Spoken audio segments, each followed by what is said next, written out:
Materinya memang tidak terlalu banyak membahas tentang pengertian cryptocurrency, fungsi, manfaat, dan segala macam. Memang tidak banyak,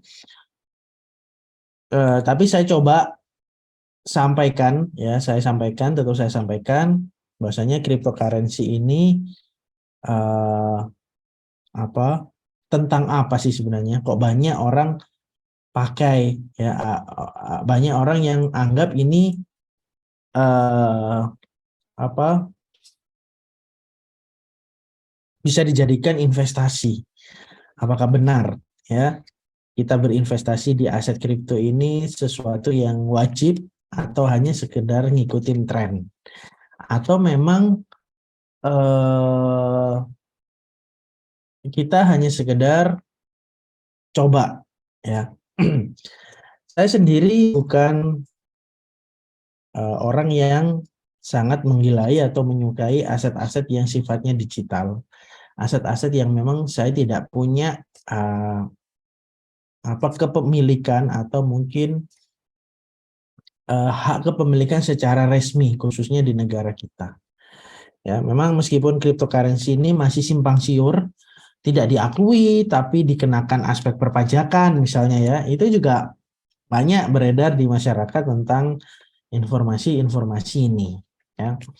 Tapi cryptocurrency ini apakah sesuatu yang dilarang? Enggak juga.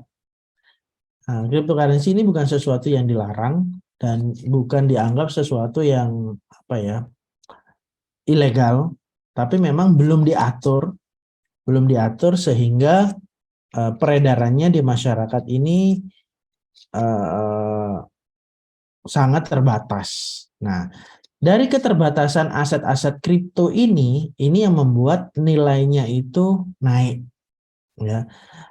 Karena kripto ini satu kesatuan. Di dalamnya kripto ini ada berbagai macam jenis aset. Bisa Bitcoin, Dikagoin, atau segala macam, ya. Nah, ini nama-namanya ini yang membuat aset tersebut mengalami kelangkaan. Nah, tapi paling tidak di materi ini saya coba sampaikan sedikit, ya, tentang cryptocurrency yang dimana berasal dari kriptografi, yang dimana maksud dari kriptografi ini kode rahasia, ya, dari bahasa Yunani ini kode rahasia, dan currency ini mata uang, berarti mata uang rahasia lah, atau paling tidak eh, mata uang yang menggunakan kode-kode rahasia. Nah, kode-kode rahasia ini siapa yang bikin? Nah, apakah manusia, ataukah sistem, ataukah program, ataukah apa? Nah, karena ini kan nggak jauh-jauh dari apa gadget, ya, nggak jauh-jauh dari perangkat handphone maupun perangkat laptop yang terakses atau terkoneksi dengan internet, baru kita bisa membaca cryptocurrency ini, ya. Nah, ini bermula dari kode-kode rahasia tersebut yang konversi menjadi mata uang digital atau mata uang kripto. Nah, makanya ada beberapa orang yang kamu ikut aja jadi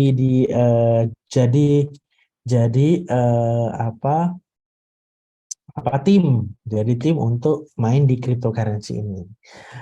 Memang yang ditawarkan itu return yang sangat tinggi. Tapi ingat, dibanding imbal hasil yang tinggi, ya, resikonya juga pasti akan tinggi. Ya, ini cryptocurrency apakah bagian dari instrumen investasi, tapi populasinya kok sangat masif, ya, sangat masif di pasaran, dan hampir banyak orang juga tergila-gila ya untuk bisa terjun di mata uang kripto ini, ya.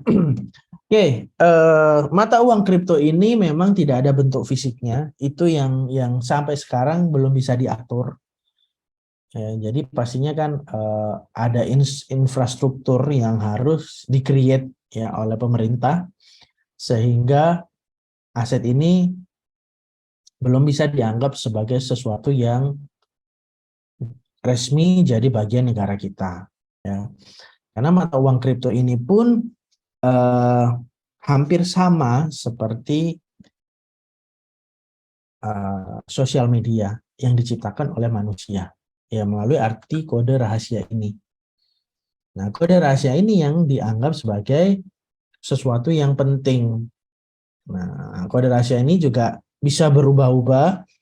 Apa yang membuat dia itu bisa berubah-ubah? Ya, yang bisa membuat dia itu berubah-ubah adalah ya karena itu tadi. Pertama, kelangkaan dari aset kripto tersebut. Itu bisa membuat nilainya berubah. Nilainya tinggi, ya. Atau bisa jadi karena memang pergerakannya pun setiap detik bisa berubah. Nah, makanya kalau semisal ada beberapa teman atau kenalan, saya loss banyak di aset kripto jenis tertentu misalnya ya. Karena memang itu harus dipantengin terus ya. Harus dipantengin terus atau paling tidak kita nggak bisa hilang fokus sebentar, nanti kita akan kehilangan banyak momen-momen untuk mendatangkan hasil yang kita harapkan. Nah, ini nggak bisa dipelajari seperti kita mempelajari CAPM, SIM atau rasio-rasio keuangan yang datanya itu sudah historis, kita bisa analisis dan kita estimasi, oh ternyata meskipun nggak sama persis, paling tidak mendekati untung atau mendekati rugi. Nah, ini kan bisa dihitung. Tapi kalau di mata uang kripto, mata uang digital ini kan sifatnya kan masih rahasia. Arti kode rahasia ini yang menjadikan mata uang ini sangat diminati.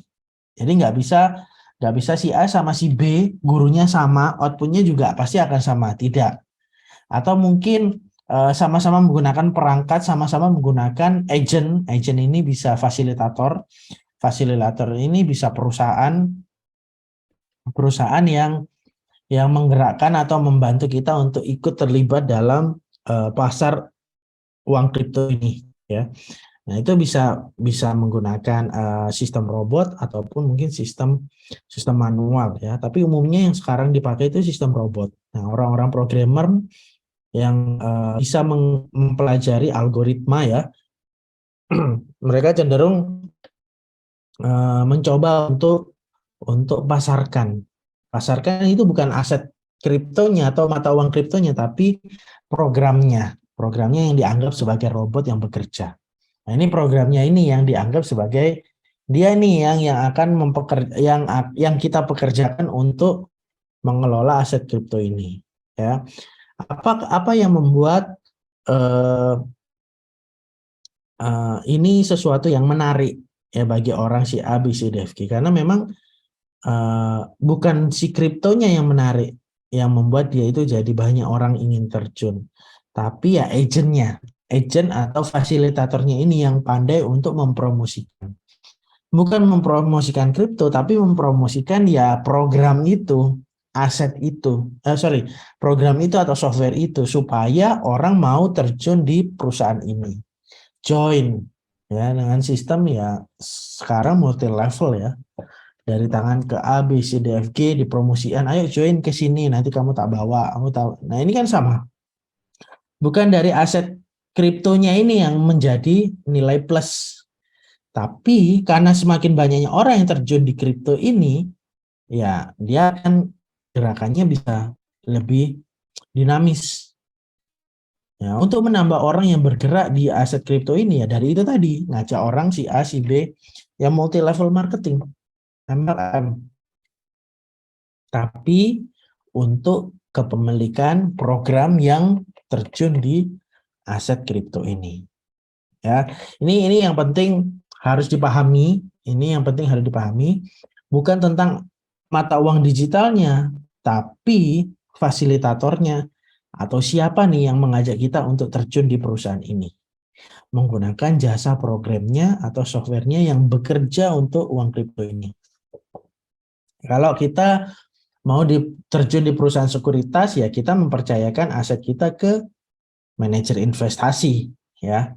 Manajer investasi ini sama halnya seperti dokter umum terregister di puskesmas rumah sakit, ya. yang akan mendiagnosa kita punya sakit apapun. Nah, sama halnya seperti manajer investasi, dia akan memberikan advice apapun ya, tentang bisnis-bisnis yang ada di masing-masing perusahaan terdaftar di bursa. Nah, kalau ini yang memberikan advice ini adalah ya mereka yang punya program, mereka yang create program itu, yang mereka punya target program ini harus terdistribusi di pasar karena mereka akan memproduksi produk itu. Ya, ini harus dipahami ya tentang mata uang kripto ini. Apakah memang mata uangnya atau lebih ke programnya? Kalau nggak kita beli program mata uang ini kita nggak akan kenal.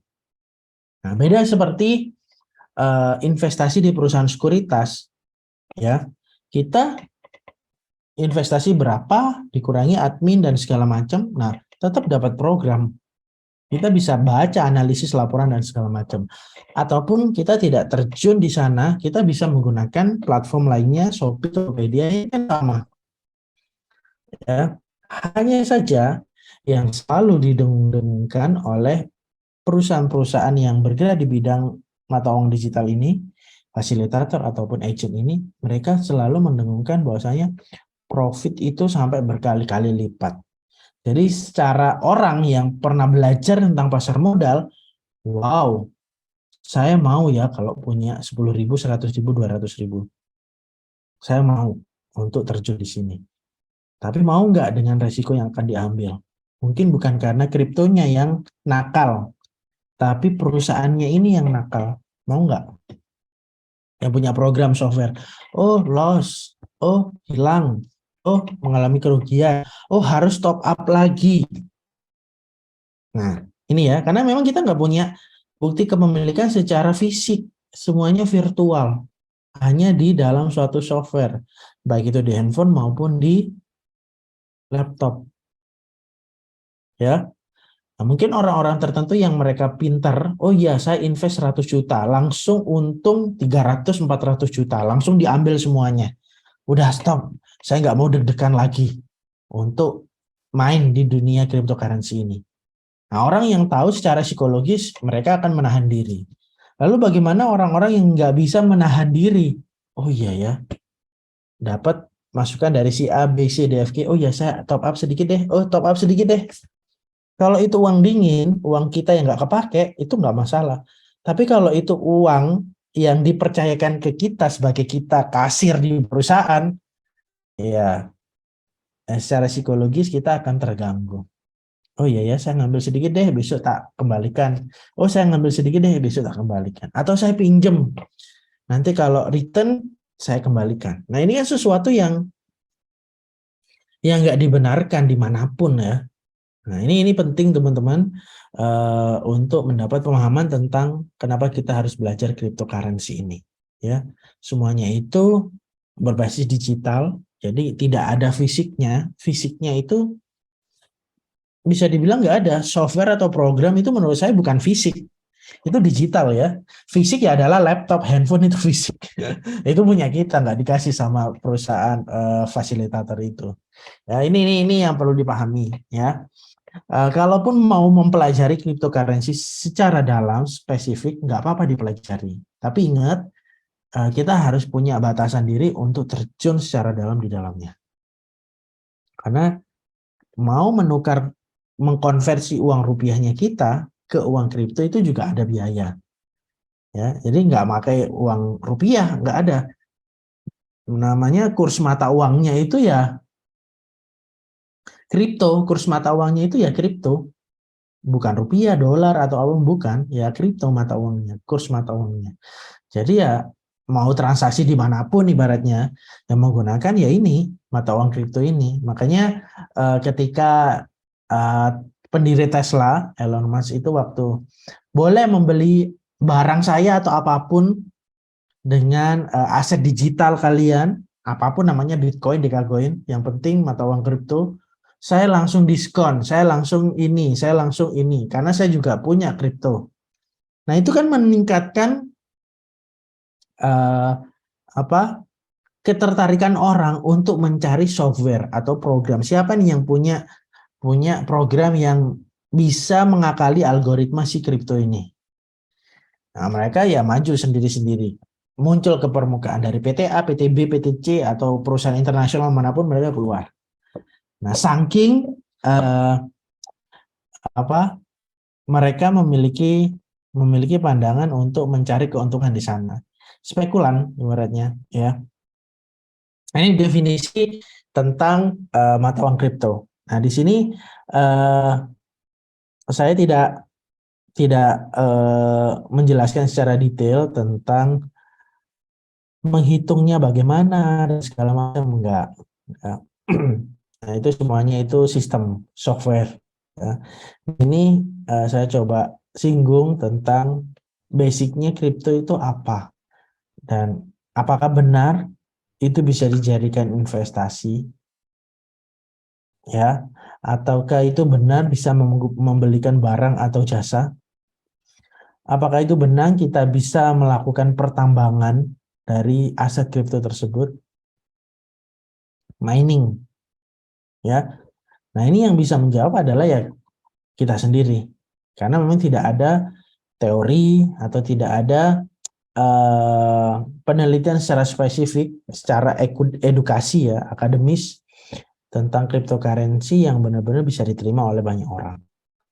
Ya, kalau misal teman-teman TA-nya atau tugas akhirnya membahas tentang cryptocurrency, bukan tentang mata uang kriptonya, pasti tentang perusahaan fasilitatornya. Ya, baik itu mereka menerima uang dari nasabah yang mau terjun di bidang investasi ini atau banyak hal lainnya, ya. Nah, ini sedikit gambaran saja, sebenarnya topiknya sudah selesai, tapi paling tidak cryptocurrency ini tetap harus saya masukkan ke dalam pasar modal. Jangan sampai ketika kita punya modal kita malah salah investasi, ya. Kita punya ekspektasi return sudah dihitung, itu nggak akan kepake di aset kripto ini, ya. Nah, ini penting. Terus tindakan-tindakan yang ideal itu seperti apa? Jangan sampai kita dipercaya oleh perusahaan ataupun keluarga kita untuk memegang uang, ya, untuk dialokasikan hal-hal yang sifatnya lebih produktif, malah kita terpengaruh untuk terjun di cryptocurrency ini, ya. Apakah manfaatnya benar-benar menjanjikan? Ya, memang perhitungannya itu tepat. Kita invest 100, ketika algoritma itu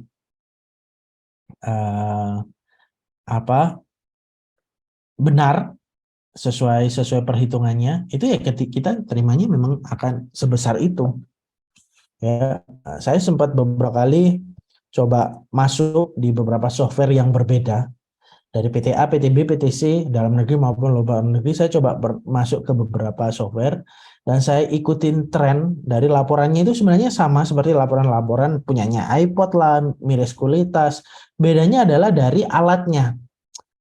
Nah, alatnya saham, obligasi, ini kan mata uang digital. Nah, itu memang ada kemiripan, tapi returnnya memang sangat menjanjikan. Tapi kita kan kerjanya kan nggak melototin laptop ataupun komputer ataupun handphone setiap detik, setiap waktu. Karena kalau kita kehilangan waktu yang sangat berharga dari kegiatan melakukan investasi ini, ya kita akan kehilangan banyak hal, ya. Nah, ini yang sering terjadi ketika saya melakukan pendampingan di beberapa orang yang saya kenal yang terjun di dunia cryptocurrency ini. Mereka punya kegiatan offline, ya. Jadi mereka buka toko, mereka ikut perkuliahan, mereka ikut kerja di perusahaan dan segala macam. Tapi pada saat online, cryptocurrency ini online, kan kita nggak bisa kontrol mereka bekerja seperti apa nih sistem. Ya, kalau per detik kan kita bisa capek sendiri ya, melototin semua perangkat ini untuk mengetahui sistem ini bekerja seperti apa. Nah ini memang, nah, kalau memang benar-benar nggak ada aktivitas sosial di luar, setiap hari melototin laptop sama handphone, nggak masalah terjun di dunia kripto ini, ya. Nah, nah ini memang banyak banyak keterbatasan. Apakah memang aman, cepat alat pembayaran? Di beberapa negara memang eh, mata uang digital ini digunakan sebagai alat pembayaran. Memang, tapi di beberapa negara juga dilarang karena dia akan menggantikan posisi kurs mata uang di negara tersebut. Orang akan menggunakan mata uang ini ketimbang sebaran mata uang negara tersebut yang ada di masyarakat. Mereka akan dianggap nggak ada harganya rupiah, nggak ada harganya dolar, karena semuanya akan beralih ke sini alat pembayarannya, ya. Nah itu yang di negara kita masih belum benar-benar diatur sebagai alat pembayaran. Ya. Kalau wallet atau OVO, GoPay itu kan bukan mata uang digital. Nah, itu beda lagi. Itu mata uang non tunai. Jadi mata uang tunainya ada fisik, lembaran dan segala macam. Non tunainya itu sama. Kita top up secara non tunai di saldo tersebut. Nah, ini yang membuat perbedaan di sana, ya. Oke. Eh Teman-teman mungkin kalau ada pertanyaan langsung boleh ya. Jangan sungkan-sungkan. Ini Pak. Oke, silakan. Ya, ngomongin soal kripto berarti kan ini kan trading, ya kan? Ya. Ya, saya tuh penasaran gimana sih caranya bekerjanya sistem ini. Soalnya kebanyakan teman saya itu melakukan hal kayak gitu. Kayak Bapak tadi kan bilangnya ada yang melalui MLM, ada yang sampai dia tuh beli robot sampai seperti itu. Dan saya pun waktu diterangin saya nggak paham ini kan nggak mungkin saya ikut-ikut kalau saya nggak paham. Hanya saya pengen tahu gimana sih sebenarnya ini cara bekerjanya itu bagaimana. Ini menguntungkan apa tidak atau hanya asal-asalan aja, asal-asalan lagi ngetren aja gitu. Oke. Oke. Seperti yang saya sampaikan tadi, kripto ini adalah berisi kode-kode rahasia. Kode-kode rahasia kan jenisnya berbagai jenis macam, ya. Nah, siapa yang membuatkan kode rahasia ini? Ya, yang membuatkan kode rahasia ini adalah suatu sistem. Ya. Siapa yang membuat suatu sistem? Yang membuat suatu sistem ini adalah program. Siapa yang membuat suatu program? Program itu yang bikin adalah manusia.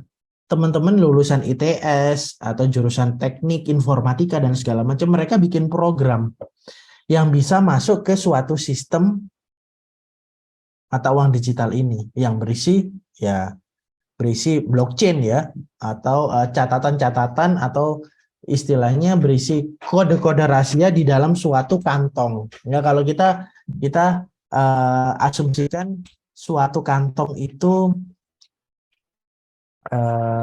baskom lah, ya. Di dalam baskom itu berisi angka 1, 2, 3 dan segala macam. Terus digoyang lah, ya. Jadi siapa yang ngambil satu angka, satu angka, satu angka itu kan bisa berbeda-beda orang. Nah, ini bayangkan kalau itu secara virtual. Ya, itu secara virtual. Jadi secara virtual, jadi perusahaan A, perusahaan B, perusahaan C yang bikin program masuk ke dalam sistem yang namanya blockchain ini. Ya, jadi ya makanya kenapa ini sistemnya multi level marketing, karena itu yang paling cepat dari mulut ke mulut. Mari dari mulut ke mulut mereka mempromosikan si aset kripto ini, ya, agar semakin banyak orang pakai, berarti kan semakin banyak orang penasaran ingin ikut di dalamnya. Tapi perlu diketahui bahwasanya meskipun resikonya tinggi, itu orang mau loh terjun di dalamnya. Karena yang dimainkan itu bukan hanya sekedar sistem program yang ada di dalam blockchain ini, tapi dari sisi psikologisnya juga dimainkan. Ya, jadi kalau Sekuritas itu kan seperti teman-teman pelajari sebelumnya, kita sharingkan bersama, kita bisa ngitung rasio keuangannya, kita bisa cari EPS-nya, EPR-nya, dan segala macam. Nah, kita bisa pelajari di situ. Kalau di sini, seperti yang saya asumsikan Baskom tadi, saya nulis angka 1, Mbak Yuni nulis angka 2. Terus blockchain ini berputar terus menerus. Saya bisa ngambil angka 2 bukan dari Mbak Yuni, tapi dari orang lain. Sistemnya sama, jual beli, jual beli, jual beli. Oh, saya merasa nggak untung nih, saya jual saja deh. Oh, saya merasa untung, saya beli, mumpung lagi turun nih. Nah, ini dari perputaran itu tadi yang disebutkan blockchain. Ya, siapa yang bisa masuk ke dalam blockchain? Yaitu program dan sistem. Siapa yang bisa membantu untuk kita bisa masuk ke dalam suatu blockchain ini adalah program dan sistem. Program dan sistem ini yang bikin adalah manusia. Perusahaan-perusahaan IT. Di dalam negeri maupun di luar negeri itu banyak perusahaan IT. Makanya yang dikenakan aspek perpajakan bukan aset kriptonya.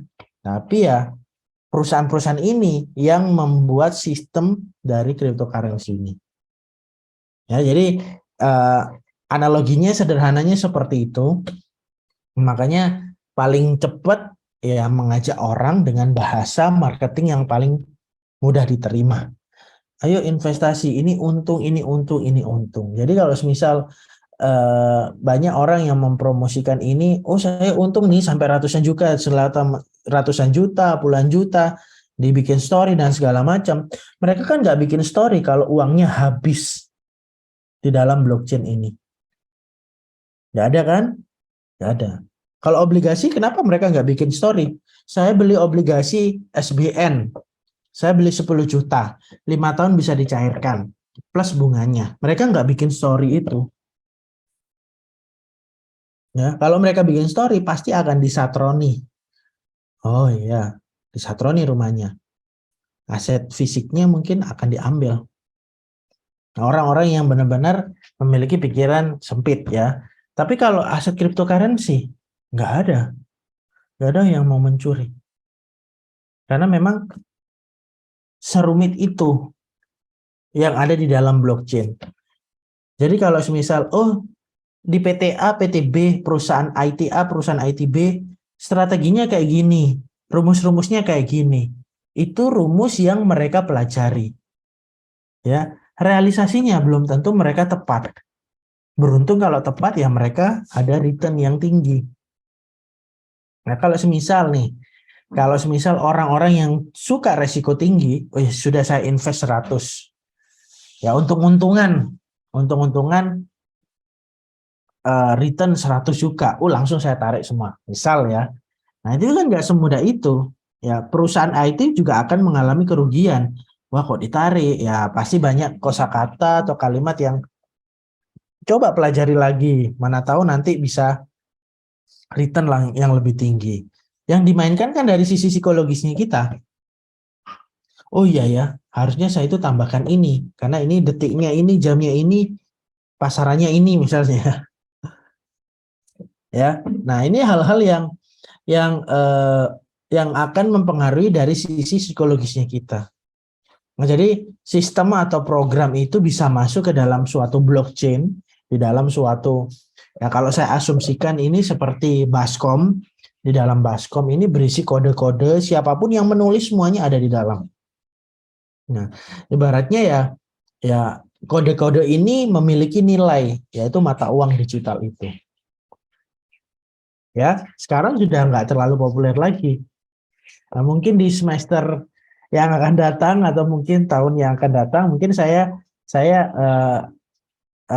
akan kembangkan tentang mata uang digital ini, tentang potensi-potensi yang memiliki resiko yang mungkin bisa aja terjadi pada lingkungan kita. Oh, keponakan saya, anak saya, atau saudara saya terjun di cryptocurrency. Selalu akan menyampaikan sesuatu yang menyenangkan.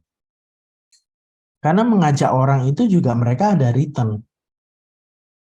Ya, sistemnya multi level marketing ini. Meskipun mereka bilang enggak kok, ini bukan multi level marketing dan segala macam. Tetap ada keuntungan yang diterima siapa yang ngajak. Ya ini penting ya. Ini penting untuk dipahami teman-teman supaya apa? Saya cukup cukup 2 tahun ya, 2 tahun yang lalu, 3 tahun yang lalu ini saya cukup cukup ngeri mendengar orang-orang yang akhirnya harus mengakhiri hidup karena loss banyak di cryptocurrency ini dan itu masih muda. Nah, ya, saking sempitnya informasi, sempitnya ilmu pengetahuan, keterbatasannya akses untuk mereka mencari tahu apa sih yang terjadi sebenarnya. Ya, jadi pesan saya, kenapa saya sharingkan cryptocurrency ini, karena memang ini tetap penting ada di masyarakat kita, jangan diabaikan. Sama halnya seperti valuta asing, forex, falas forex ini kan sama. Hanya saja mereka juga ada fisiknya. Fisiknya apa? Valuta asing yang bisa aja dari kegiatan transaksional, perdagangan internasional menggunakan kurs mata uang asing. Kan ada dokumennya. Oh ya, saya kirim barang ke luar negeri. Ya ada nih bukti transfernya, bayar DP, dan ini ada surat pengirimannya dari maskapai atau mungkin armada kapal. Nah ini dokumennya sudah diverifikasi bahwasanya ini benar. Nah pada saat bongkar muat barangnya sudah diterima, oke. Nah siapa yang menjadi penjamin? Yang pastinya kan bank. Kita bisa memainkan di situ forex maupun valuta asing. Tapi cryptocurrency sistemnya seperti yang saya sampaikan tadi, ya seolah-olah seperti ada baskom, ya di dalamnya itu berisi kode banyak yang bisa mengisi siapa ya kita yang memiliki aset kripto itu.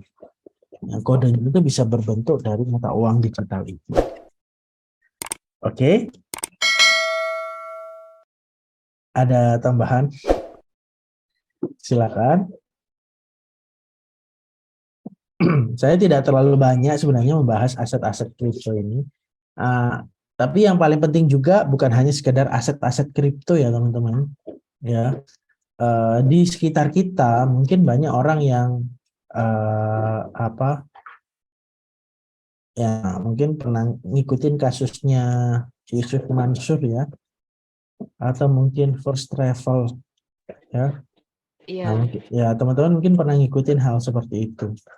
iya, Tapi ingat itu eh, perizinannya atau regulasinya yang diatur oleh pemerintah apakah sesuai atau tidak.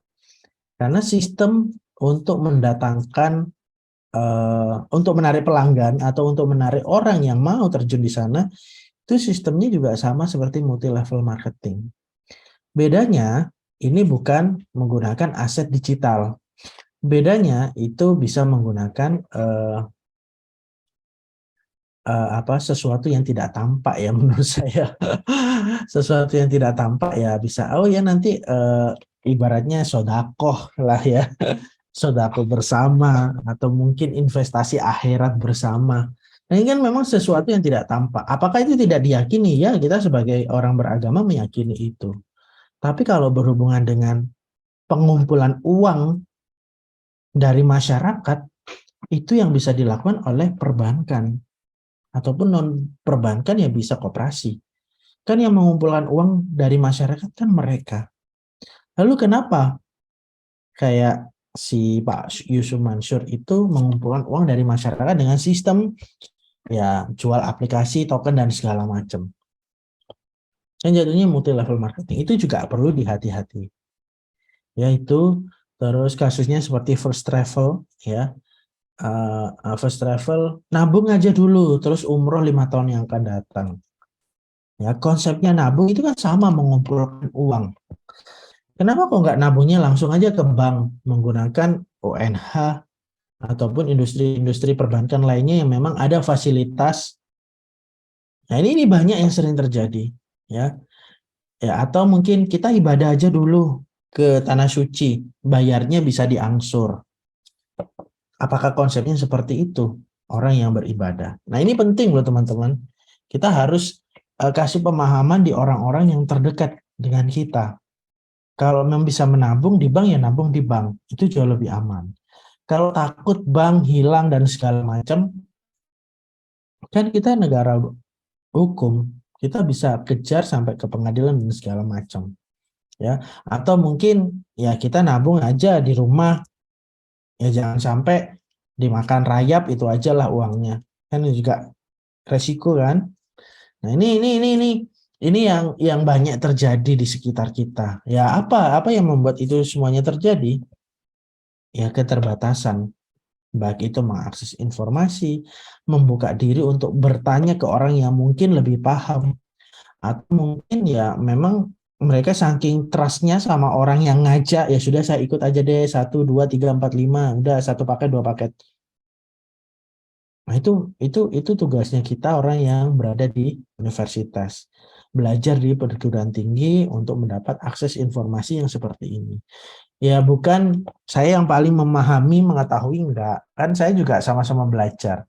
Di sini kita saling mengingatkan supaya jangan sampai salah mengambil keputusan.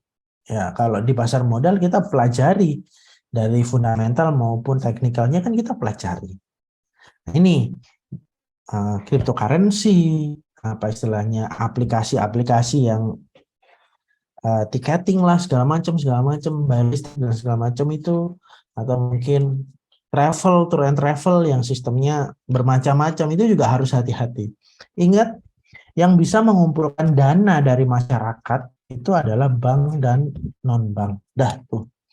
Kalau ada lembaga yang mungkin ada suratnya, sertifikatnya keluar dari lembaga tertentu bahwasanya boleh mengumpulkan uang dari bank, harus dicari tahu terlebih dahulu. Kalau saldonya ditransfer mungkin ke rekening utama, ya rekening banknya langsung dan segala macam, nggak apa-apa. Tapi kalau rekeningnya ditransfer ke rekening pribadi, ya itu juga beresiko, ya. Makanya ketika saya melakukan transaksional dengan perusahaan atau dengan beberapa orang, saya harus pastikan dia itu bekerja di mana, dia mewakili perusahaan apa, saya akan melakukan transfer di perusahaan tersebut. Oke. Ada yang mau ditanyakan? Silakan, teman-teman. Monggo.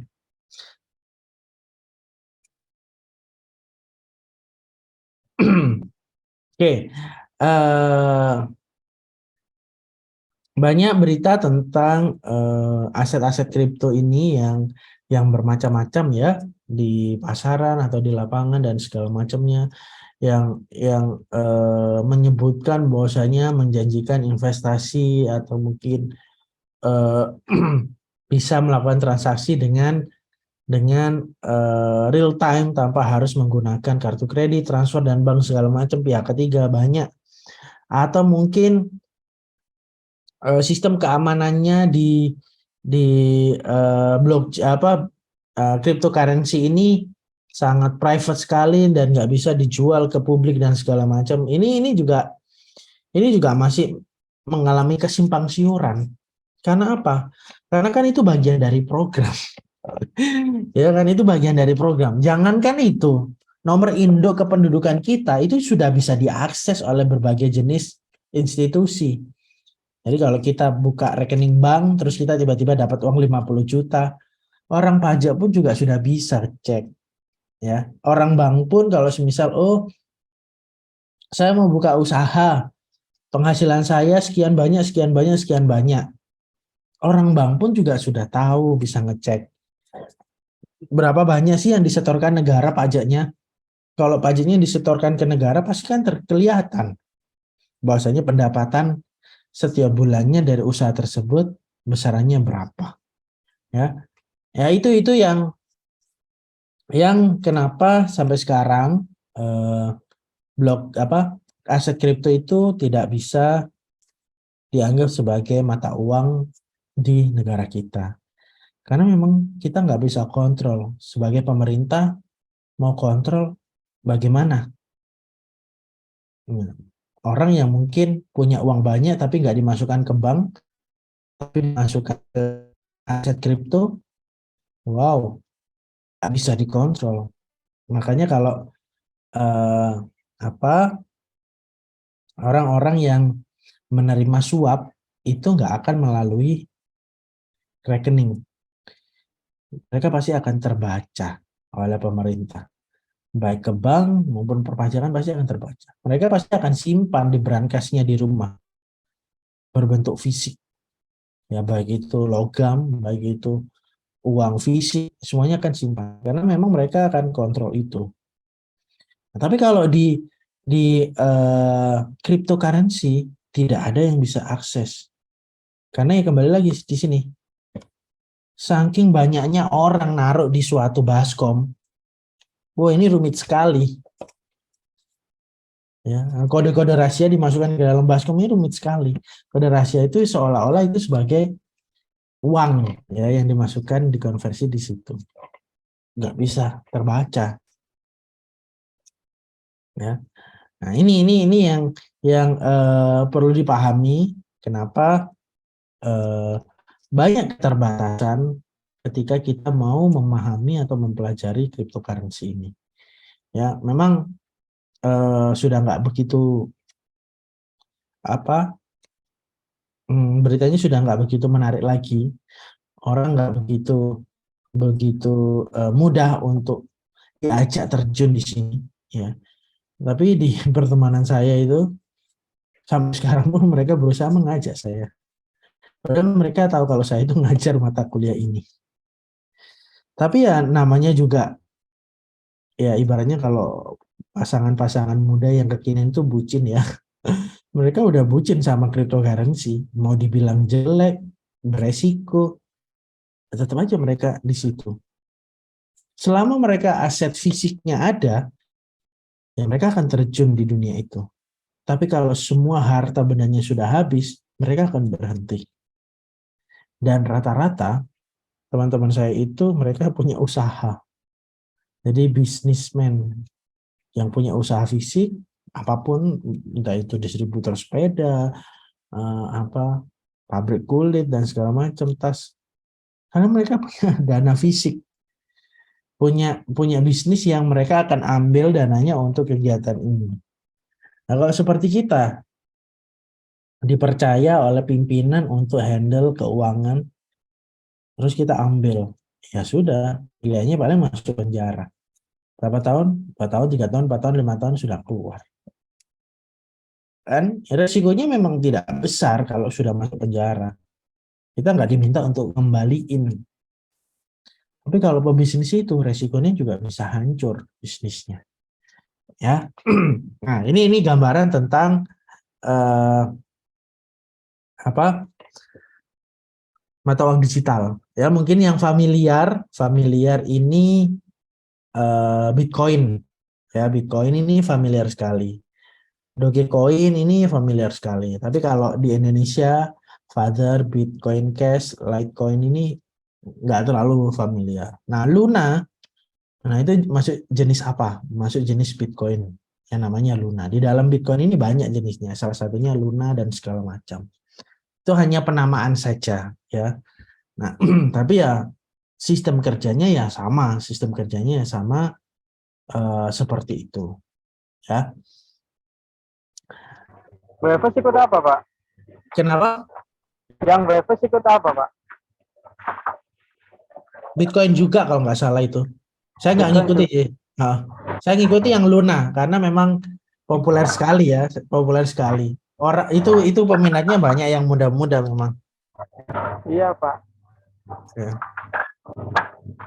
Mas Wandi pakai apa? Pakai Breves, Pak, dari setahun yang lalu sih, Pak. Masih minus banyak ini. Minus banyak. Iya. Oh, oke, Bu. Aku rasa itu, Pak. Sebelumnya Terus 2020 sampai sekarang. Jadi apa namanya? Kayak untungnya itu nanti tersendat di situ semua. Jadi pernah untung sampai jutaan itu dalam beberapa minggu, akhirnya tergiur terus. Jadi modalnya itu nggak dikembaliin, malah nambah-nambah, akhirnya masih nyantol di sana, Pak. Oke. Terus kalau dirupiahkan kehilangan uang berapa banyak? Lumayan sih, Pak. Dan itu nggak pernah testimoni nggak? Sorry. Kami pernah coba semua sih, Pak. Pernah tak ikutin semua. Cuman Ya waktu itu kan tingkatnya tuh drastis banget waktu itu. Jadi main tuh ya masuknya itu tak masukin ibaratnya 1 juta dalam 2 minggu, dalam 2 hari itu naiknya langsung lumayan banyak sih. Langsung tak ambil langsung Pak itu Pak. Terus Kak Mani gak berani main coba lainnya. Itu kan lihat ada pasarannya, ada grupnya juga sih itu Pak. Ngikutin grupnya juga. Nah kebetulan waktu yang terakhir dipilih itu masukin semua di situ akhirnya. Wes gak dapet Pak. Amblas. Minus sampai sekarang. Ya, ini suatu testimoni ya, teman-teman. Ingat. Iya, sampai sekarang belum kembali ya. Masih minus 90%. Ya, ini sebuah testimoni. Ya, Jauh sih Pak. ya nggak. Nggak tahu, katanya sih itu sekitar 4 tahunan sih Pak. Katanya, kalau lihat berita itu PSSI kan nggak bisa dilihat dari 1 bulan, 2 bulan, bahkan 1 tahun. Minimal katanya sih 4 tahun sih Pak. Katanya nggak tahu sih Pak. Ya. Harus cari tahu siapa yang mengeluarkan berita itu. Ya, harus cari tahu. Ya karena memang kan bisa jadi itu spekulan. Bisa jadi mereka yang punya perusahaan tertentu yang mengeluarkan software dari si program cryptocurrency ini. Ya kan? Jadi membuat untuk mendinginkan para nasabah lah ya. Ya didinginkan supaya nggak berontak misalnya. Kalau berontak stres. Ya ini contoh lah teman-teman ya. Ini contoh suatu testimoni dari rekan kita. Ya, oke. Ya, pinter-pinternya kita untuk memfilter informasi. Kalau kita terimanya selalu yang enak-enak terus nggak mau susah, saya pun juga mau. Saya mau tiduran dapat uang, saya juga mau. Nah, karena kan memang hidup itu nggak semudah itu. Pasti ada kerja kerasnya. Ya, bahkan kita terjun di instrumen apapun, itu juga ada kerja kerasnya. Hanya saja kalau kita expect high return, ya harus fair dong, resikonya besar juga. Nah, kalau kita bagian dari investor yang middle ataupun low, ya nggak apa-apa, kan itu pilihan. Dan kalaupun ada orang-orang tertentu yang mengucilkan atau memojokkan, kok low, kok moderat dan segala macam, mungkin itu pilihan hidup kita. Ya, jadi pesan saya, cari informasi sebanyak-banyaknya. Meskipun teman-teman sudah lulus di STIE, nomor handphone saya nggak akan pernah ganti. Ya, meskipun handphone saya hilang, amit-amit ya, jangan sampai nomornya pun juga hilang, saya pasti akan datang lagi ke Telkomsel untuk minta nomor yang baru. Karena bagi saya nomor ini saya ada itu sudah dari tahun berapa ya?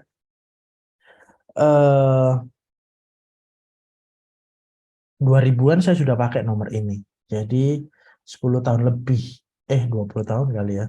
20 tahun lebih. Ya, saya sudah menggunakan nomor handphone yang teman-teman save itu.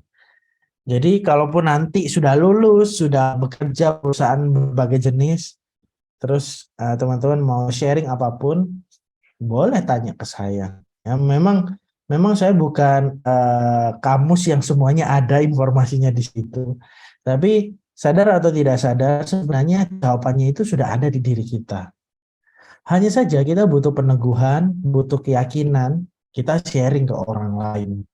Ya, contohnya seperti di kelas ini. Oh iya Pak, saya ada teman yang terjun di ini. Nah ini sistem kerjanya bagaimana ya? Ya kan?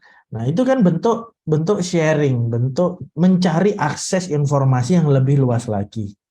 Ya, makanya teman-teman pasti bisa merasakan perbedaan antara waktu SMP, SMA, terus langsung kerja. Oh ternyata punya kesempatan kuliah. Wawasan dan informasinya kan juga berubah. Nah, itu kenapa saya nggak menganggap kampus besar, kampus kecil itu memiliki sistem pendidikan yang baik dan tidak baik dari sisi besar kecilnya kampus. Bukan.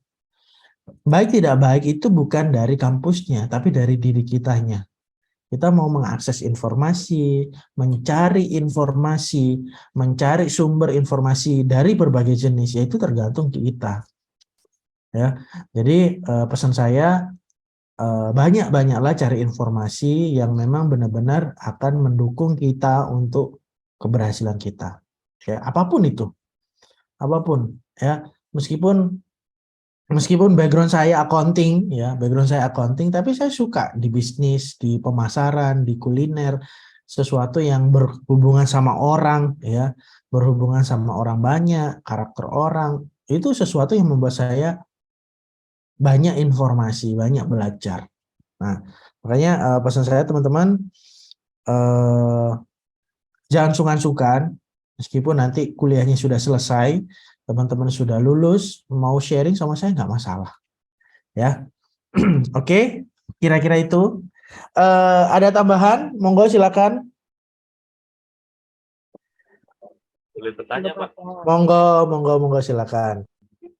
Monggo silakan. Pak Danan mungkin pernah dengar dulu yang namanya token ASIC.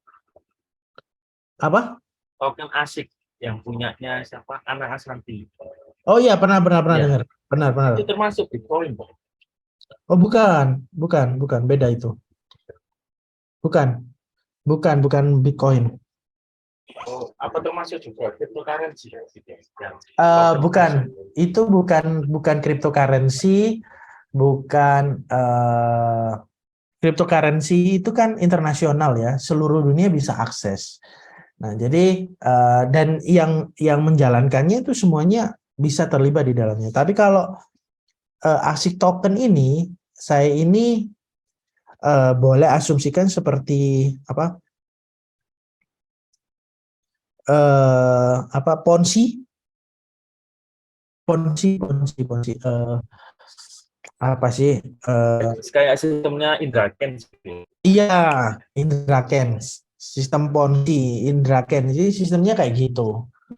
Jadi karena kan mereka public figure ya, jadi testimoni mereka itu ya memberikan dampak. Ya sama seperti si Elon Musk ya, mereka pendiri Tesla yang orang yang tadinya nggak familiar dengan semua yang berbasis elektrik termasuk kendaraan, orang kan nggak familiar kan. Tapi ketika mereka mendobrak informasi-informasi yang ketidakfamiliaran tersebut, mereka akhirnya naik ke level tertinggi. Dia memberikan testimoni apapun sehingga orang juga bisa terpengaruh. Ya. Nah, sama halnya semisal teman-teman berada di suatu lingkungan, pekerjaan, pertemanan, komunitas. Ketika setiap testimoni teman-teman itu didengar oleh lingkungan terkecil itu, teman-teman sudah memberikan pengaruh. Kalau semisal teman-teman mau mendekati si A, si B, si C untuk mau join di bisnis saya, mau join di kerja sama saya, itu lebih gampang. Makanya pada saat token ASIC ini muncul di permukaan, itu kok ya pas apesnya lagi booming-boomingnya juga si kasusnya kasusnya bukan Pak Yusuf Mansur sih. Setahu saya selain Indra Kents itu ada lagi. Binomo ya, Pak? Ya, benar. Jadi ya popularitasnya juga nggak se-hype kan sebelum Binomo kan ada Yusuf Mansur dan segala macam. Terus kan ada Indra Kents dan teman-temannya Binomo dan segala macam. Nah, baru anak Ashanti ini kan ngikuti dengan token ASIC ini, ya. Ya, sama halnya seperti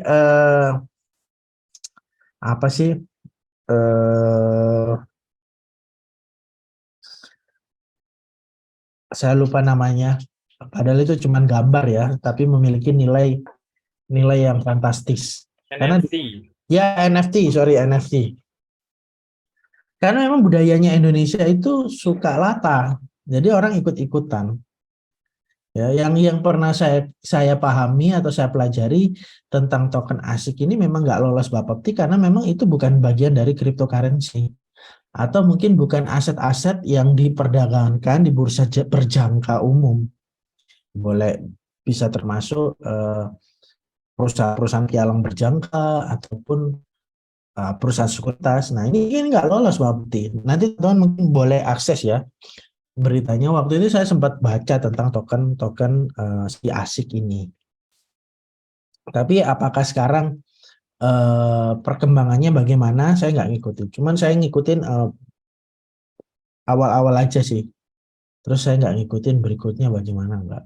Karena bagi saya ya investasi yang real di instrumen yang diakui di Indonesia ya saham atau obligasi itu. Ya, bagi saya sih itu ya, selain yang properti lah atau apalah itu kan beda cerita. Tapi kan kalau di pasar modal kan tuh ya. Kalaupun teman-teman mau di falas, valuta asing ataupun forex, nggak apa-apa, itu dipelajari juga. Ya memang itu nggak saya masukkan di sini karena itu bukan bagian dari kurikulum ya, menurut saya itu dipelajari terpisah. Oke. Ya saya sempat gemes dengan beberapa orang, ya itu mereka teman saya sendiri sih. Dulunya mereka klien dari 2013, mereka itu klien. Terus saking baiknya jadi sudah kayak teman gitu. Di lingkungan mereka ini, para bos ini, setiap kita bertemu yang diomong tentang itu, saya sampai gemes. Saya gemesnya itu paling gini. Andai saja ya orang tua saya atau bapak saya itu masih hidup, saya mungkin akan konsisten pelajari tentang main togel. Mereka sampai ketawa. Loh kok bisa? Sama kan? Era sekarang kan togelnya adalah cryptocurrency. Dan dulu mungkin kalau teman-teman pernah ngikuti dulu banget togel ya, togel. Nah, itu kalau orang-orang tertentu mungkin menganggapnya itu sesuatu yang mistis, dimimpikan beli nomor ini, beli nomor ini. Tapi almarhum bapak saya karena saking pinternya matematikanya, bapak saya ini menghitung dan selalu tepat dan benar dari perhitungan matematikanya bapak saya ini. Oh, minggu ini, tanggal ini, hari ini, nanti angkanya itu keluar ini.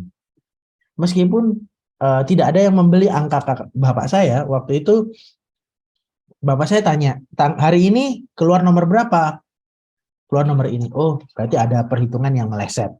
Ya, bapak saya nggak sounding ke orang-orang yang minta nomor. Ya, ini kan jatuhnya kan seperti nomor togel ya. Kalau saya dulu ya, saya sempat bercanda dengan beberapa orang yang ada di lingkungan saya, itu salah satunya punya sepeda, distributor sepeda segala macam. Saya akan konsisten pelajari ilmu bapak saya untuk jual togel, beli togel ya. Nggak tahu sekarang masih ada apa enggak, saya nggak ngerti itu. Itu lama sekali tahun 90-an. Oke, teman-teman silakan, mungkin ada yang mau ditambahkan. Monggo.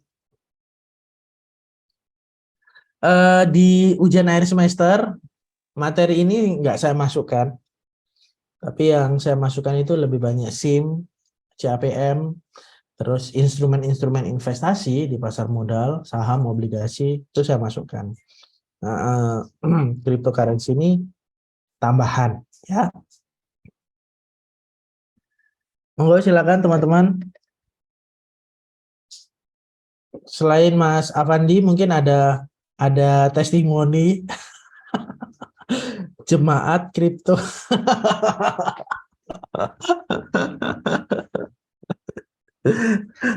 Ya. Saya juga punya dulu pernah jadi mahasiswa juga di kampus lain.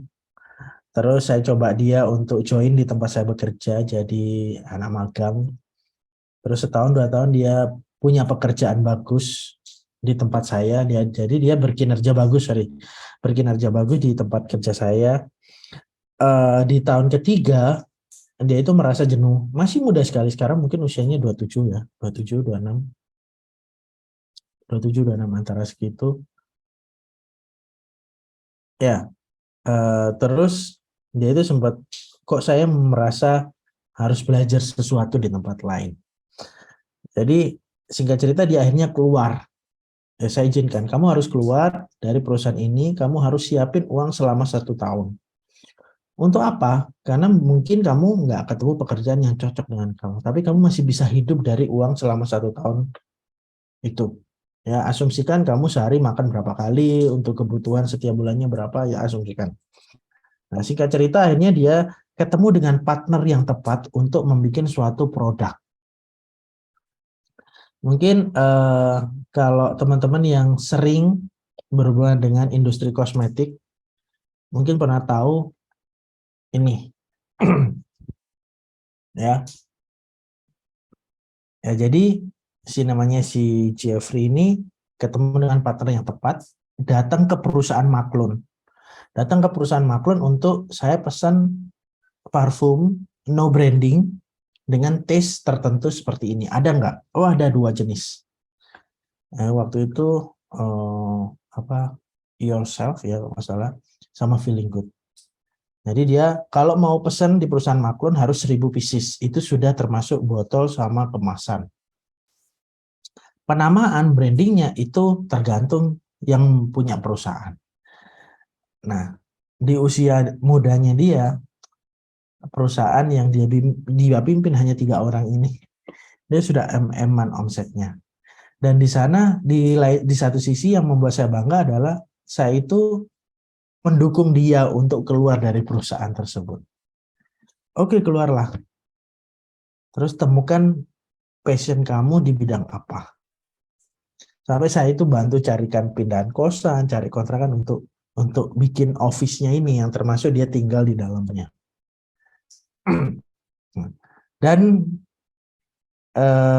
mungkin karena circle-nya dia akhirnya terjun di cryptocurrency. Investasi 100 juta. Pernah untung sampai 600 juta. Terus loss 300 juta. Terus saya tanya, kamu baik-baik saja? Kamu nggak pengen mati kehilangan uang segitu? Tapi dengan tenangnya, ya namanya juga game. Saya sempat kaget. Dia sadar betul bahwasanya itu adalah game. Kan beda instrumen investasi. Loss, return sama risiko kan bisa dipelajari. Tapi orang yang terjun di cryptocurrency menganggap itu adalah game. Dia sadar betul dia punya uang 100 juta untuk bermain game. Dia bisa untung ratusan juta. Nah, ini yang membuat beda ketika kita punya persepsi tentang suatu investasi. Ya. Bagi dia, ya saya menganggap itu game. Investasi saya adalah ya ini, membesarkan bisnis saya. Ketika saya punya uang 100 juta yang nggak kepake, yang benar-benar dana dingin, ya saya akan terjun di sini untuk masa tua saya misalnya. Tapi untuk permainan saya atau game saya, ya saya akan main di kripto. Nah, ini penting teman-teman. Kalau misal ada orang yang menganggap cryptocurrency itu bagian dari investasi dan segala macam, ya jangan ditelan mentah-mentah, harus dipelajari. Ya, karena semua instrumen apapun tetap ada untung ruginya.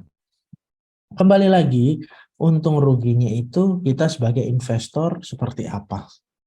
Ya, tadi sudah ada testimoni, jadi ya mungkin yang lain boleh bertanya ataupun menambahkan di luar dari topik ini. Ya, monggo silakan. Sebelum saya akhiri ya di perkuliahan pasar modal malam hari ini, silakan teman-teman. Ini kelas terakhir, jadi jangan sungkan-sungkan kalau misal saya nggak ngajar di semester depan, teman-teman mau sharing-sharing sama saya, monggo ya. Ataupun mungkin mau sharing-sharing tentang peluang-peluang pekerjaan, bisnis atau apapun, dipersilakan ya. Dan sekali lagi, mumpung ini kuliah terakhir ya, saya mohon maaf sebesar-besarnya.